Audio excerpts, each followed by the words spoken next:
Bahagi umano ng mas malawak na plano ng China na pag-away-away ng mga Pilipino ayon sa pananaw ng tagapagsalita ng Philippine Navy sa issue ng West Philippine Sea na si Rear Admiral Roy Vincent Trinidad.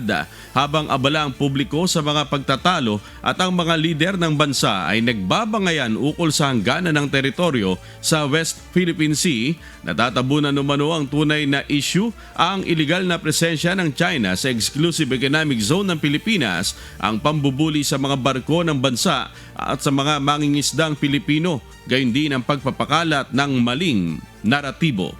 Ayon kay Trinidad, bagamat ang Pag-asa Island ay lampas sa EEZ ng bansa, malinaw sa konstitusyon na ang mga islang ito ay itinuturing na regime of islands. Dagdag pa ng AFP, ang mga islang ito ay may sariling territorial sea at kabilang sa teritoryo ng Republika ng Pilipinas, kaya bahagi ng mandato ng AFP ang pagprotekta sa Kalayaan Island Group at sa anumang bahagi ng bansa.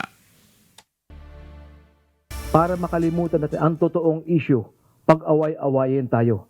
It's very important to understand how they think, how they operate, para hindi po tayo maligaw sa totoong hinaharap natin na kalaban sa West Philippine Sea.